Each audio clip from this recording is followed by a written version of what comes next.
जय हिंद। आप सभी का स्वागत है आपके अपने YouTube channel Rahul talent institute में। दोस्तों आज की इस वीडियो में हम लोग f बराबर r/2 को सिद्ध करेंगे। तो दोस्तों f बराबर r/2 जो है सिद्ध जो करते हैं उसके लिए सबसे पहले मुख्य पॉइंट आप समझिएगा।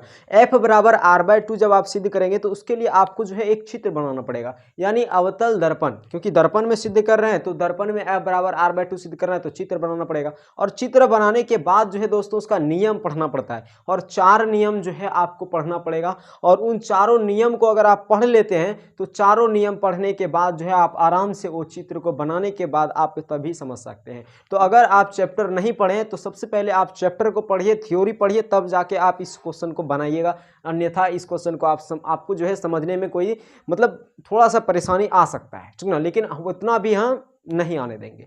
चलिए दोस्तों हम लोग जो है सबसे पहले एक चित्र बना लेते हैं अवतल दर्पण का। तो चलिए अवतल दर्पण की बात कर लेते हैं।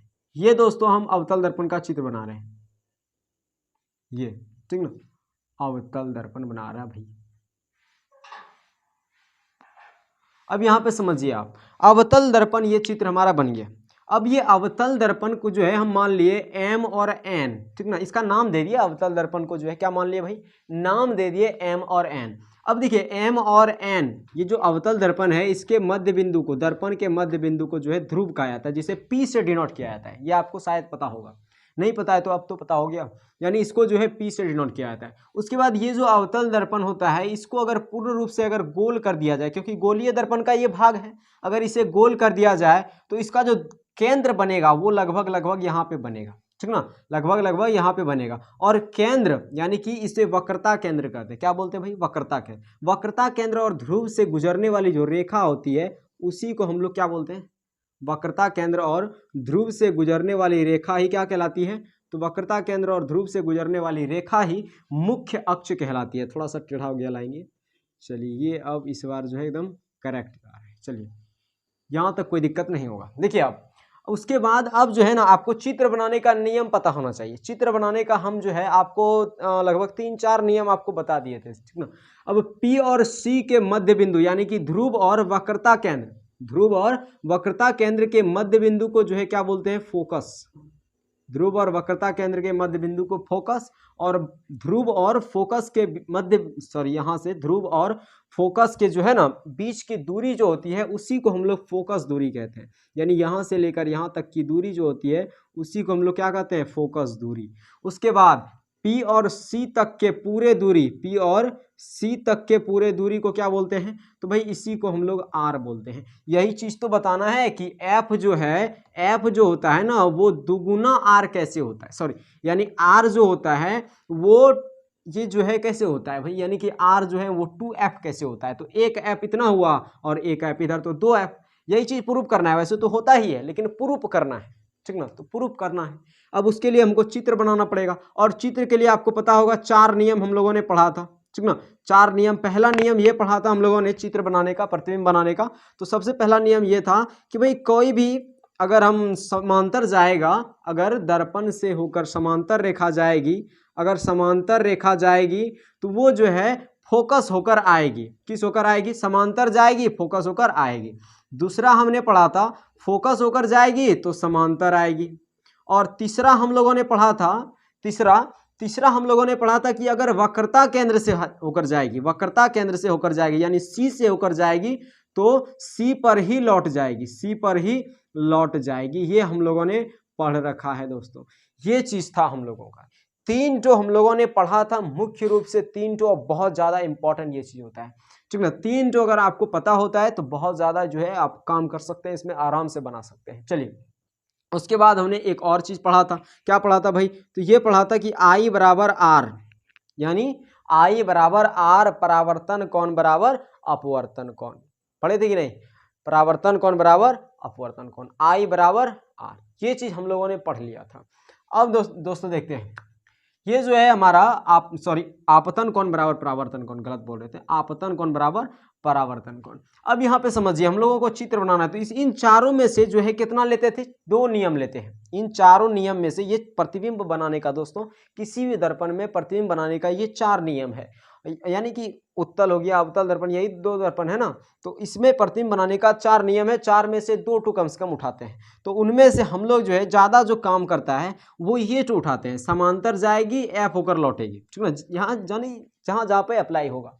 तो हम लोग जो है वस्तु को लगभग यहाँ मान लेते हैं, ठीक, यहाँ वस्तु को मान लेते हैं और उस वस्तु का नाम दे दिए ए। अब यहाँ से जब वस्तु डायरेक्ट जो है जब इस पर पड़ेगा, किस पर भाई, तो दर्पण पर जब वस्तु पड़ेगा डायरेक्ट, तो ये जो है ना किस होकर गुजरेगा, देखिए यहाँ समांतर जा रहा है, यानी ये जो वस्तु है दर्पण पर समांतर जा रहा है। अब जब समांतर किरण जाएगी तो किस होकर लौटेगी, तो एफ होकर लौटेगी, यानी एफ होकर आएगी, ऐसे भाई आएगा कि नहीं, एफ होकर लौटेगी, एफ होकर लौटेगी। ले, ये हो गया हमारा एफ, ठीक ना। अब जब एफ होकर लौट रही है भाई, तो एफ होकर लौट आया।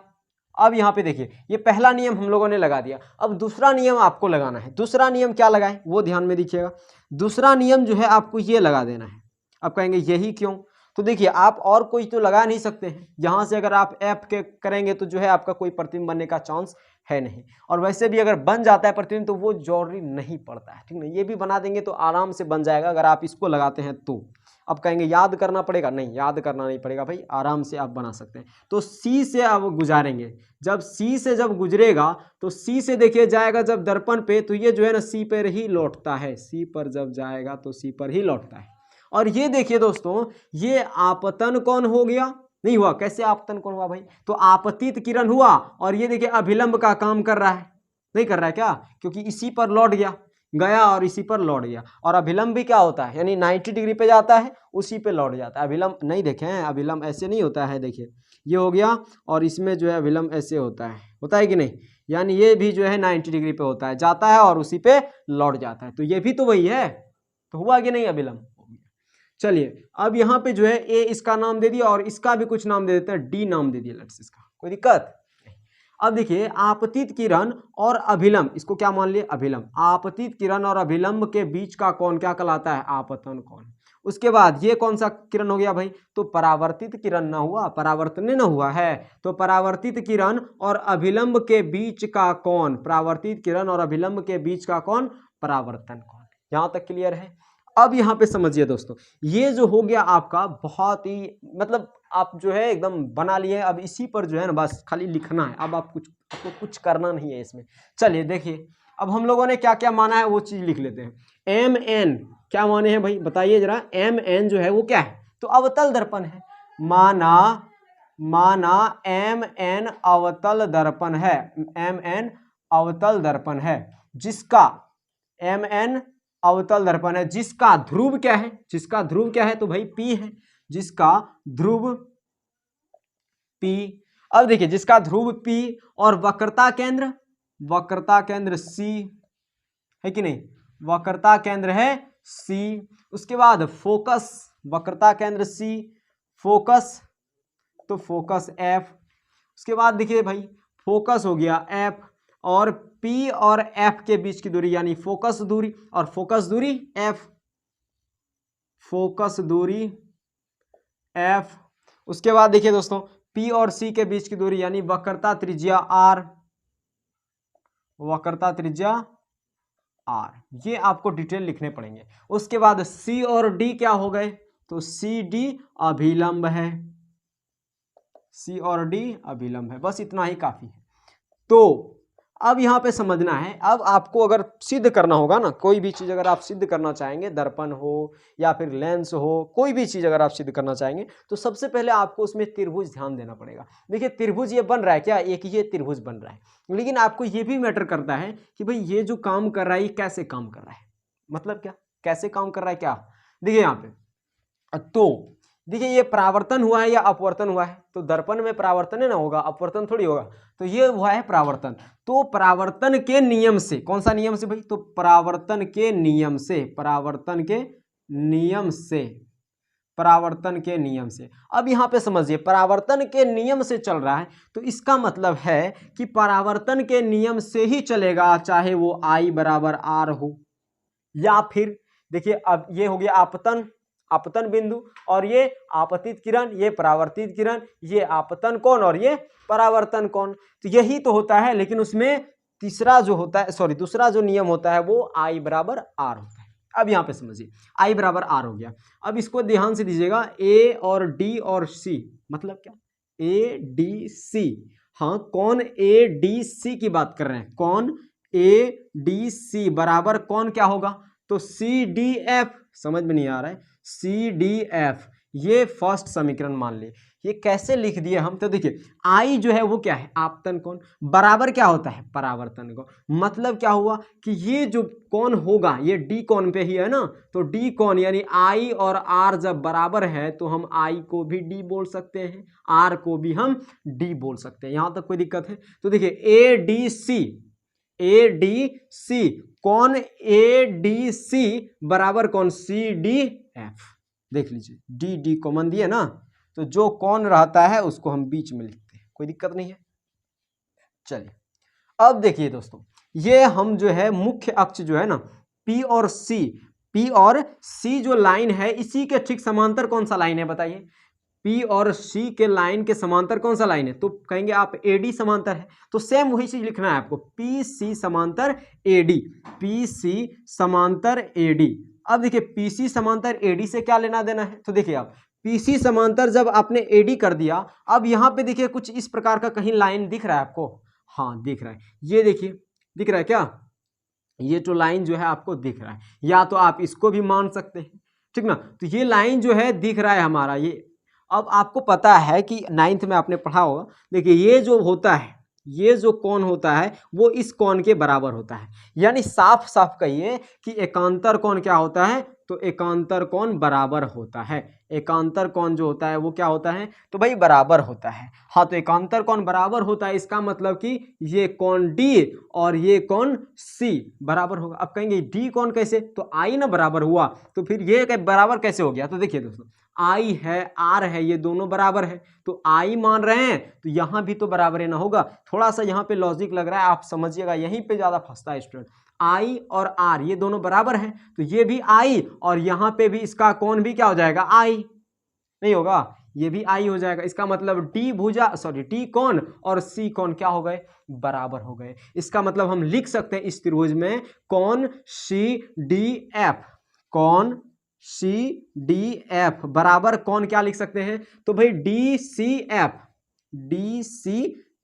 ये हो गया समीकरण सेकंड। क्यों लिखे, क्योंकि ये कोण और ये कोण क्या हो गए, बराबर हो गए। कोई दिक्कत यहां तक है, नहीं है। ये क्यों बराबर हुए, तो आपको लिखना पड़ेगा, चूंकि एकांतर कोण है, क्या है भाई, तो एकांतर कोण है, ठीक ना। उसके बाद अब समझना है आपको, ये एकांतर कोण तो हो गया। अब जब एकांतर कोण हो गया, इसका मतलब कि ये भुजा ये कोण और ये कोण बराबर है, यानी ये अगर समद्विबाहु त्रिभुज नहीं होगा क्या, ये समद्विबाहु त्रिभुज नहीं होगा क्या। देखिए जब किसी त्रिभुज का दो भुजा, ये भुजा और ये भुजा अगर बराबर हो, किसी त्रिभुज का दो भुजा बराबर हो, किसी त्रिभुज का अगर दो कोण बराबर हो, तो दो भुजा आपस में बराबर हो जाते हैं।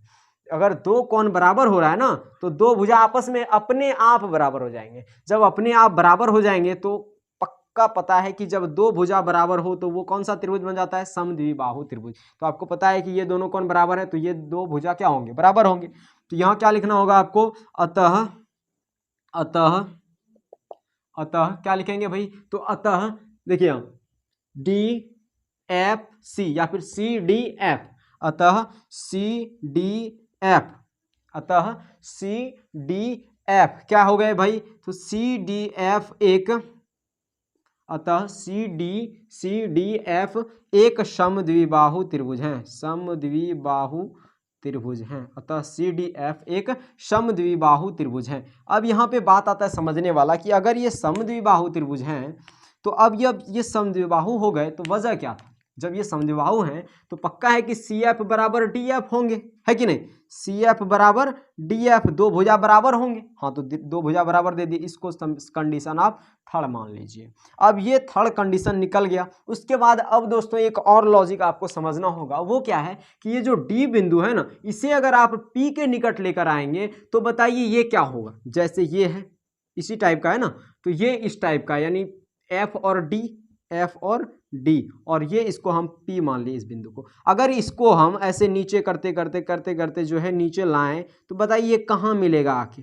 अगर ये P के अत्यंत, डी बिंदु अगर P के अत्यंत निकट आ जाए तो बताइए ये जो है बराबर होगा कि नहीं पी एफ के, होगा कि नहीं। अगर डी बिंदु, ये जो डी बिंदु है आपका, अगर P के अत्यंत निकट आ जाए तो ये बताइए पी एफ बराबर डी एफ होगा कि नहीं, होगा। अगर यहाँ लिखना होगा यदि डी P के अत्यंत निकट हो, डी P के अत्यंत निकट हो, अत्यंत निकट हो, डी P के अत्यंत निकट हो, जब ये अत्यंत निकट हो जाएंगे तो क्या हो जाएंगे भाई, तो ये जो है पी एफ बराबर क्या होगा, पी एफ बराबर क्या हो जाएगा, डी एफ, पी एफ बराबर डी एफ। अब ये कंडीशन 4 हो गया। अब यहाँ पे बात आता है थोड़ा सा, अब यहाँ पे बस बन गया आपका, कोई दिक्कत नहीं है, अब एकदम क्लियर हो गया। अब देखिए थर्ड और फोर्थ कंडीशन को आप उठाइए, कैसे उठाएंगे भाई, तो समीकरण थर्ड व फोर्थ से, अब बन गया आपका, कुछ नहीं है, अब समीकरण थर्ड व फोर्थ से। अब देखिए ये थर्ड समीकरण और फोर्थ समीकरण को अगर आप देखेंगे तो इसमें RHS जो है ना, RHS, वो RHS बराबर है, देख लीजिए। ये होता है लेफ्ट हैंड साइड और ये होता है राइट हैंड साइड, ये होता है लेफ्ट हैंड साइड और ये होता है राइट हैंड साइड। देखिए 3 और 4 कंडीशन में आप अगर देखें तो राइट साइड बराबर है, जब राइट साइड बराबर होता है तो लेफ्ट साइड भी बराबर होता है। तो हम लिख सकते हैं सी एफ बराबर पी एफ, क्योंकि डी एफ बराबर डी एफ है, आर एच एस बराबर आर एच एस है, तो एल एच एस बराबर एल एच एस होगा, यानी सी एफ बराबर क्या हो जाएगा, पी एफ। अब यहाँ पे बात आता है कि सी एफ और पी एफ की दूरी ज्ञात कर लो, आपको निकल गया भाई। दूरी कैसे ज्ञात करें, तो सी एफ, देखिए आपको ये पता होगा कि अगर दर्पण हो या लेंस हो, कोई भी चीज हो, अगर दूरी ज्ञात करनी है ना तो वो तो भाई दूरी एकदम ध्रुव से ही ज्ञात होती है, और दर्पण में तो आपको पता होगा कि ध्रुव से ही दूरी ज्ञात होती है। जब ध्रुव से दूरी ज्ञात करनी है तो वजह क्या होगा, तब अरे वजह की क्या बात है भाई, यहाँ से दूरी ज्ञात करनी है मतलब ये होना चाहिए, पी यहाँ पे है तो इसको आराम से ज्ञात कर सकते हैं, लेकिन इसमें पी नहीं है ना, तो कोई बात नहीं। सी एफ की दूरी निकालनी है ना, सी एफ की दूरी निकालनी है, तो कैसे निकालेंगे बताइए, पी से ही शुरू करना है, कैसे निकालेंगे, तो पी सी में पी एफ घटा देंगे, पी और सी में पी एफ घटा देंगे। चलिए पी सी और माइनस क्या करेंगे, P C minus P F, तो ये टू निकल जाएगा, पी एफ बराबर क्या बचा, पी एफ, ये तो आराम से निकल जाएगा। अब देखिए पी सी है ना बराबर, यहाँ देखिए पी एफ बचा और यहाँ माइनस पी एफ है, इस पार जाएगा प्लस पी एफ, कितना हो गया, पी सी बराबर पी एफ, एक पी एफ प्लस एक पी एफ, तो दो पी एफ हुआ। अब उसके बाद देखिए पी सी, P और C, देखिए यहाँ P और C के बीच की दूरी को क्या कहेंगे, अभी P और C के बीच की दूरी, P और C के बीच की दूरी क्या हो गई, R हो गई भाई। उसके बाद 2 है तो 2 दिए, P और F के बीच की दूरी, P और F के बीच की दूरी F हो गया, यानी फोकस दूरी हो गया। तो R बराबर 2F ही तो प्रूव करना था, या फिर इसको लिखें तो क्या हो जाएगा, F बराबर R/2, तो प्रूव तो हो गया, अब कुछ नहीं है। ये था आपका एकदम आसान से, कोई भी दिक्कत इसमें नहीं होनी चाहिए। और ये जो है दोस्तों आपका एकदम शॉर्ट वीडियो है, और यहाँ तक कि ये जो है ना एकदम छोटे छोटे वीडियो में बन जाता है, लेकिन दोस्तों चित्र जो है पहले ही बना हुआ आता है, वो जो है जो कि स्टूडेंट को समझ में नहीं आता, धब्बा लगता है।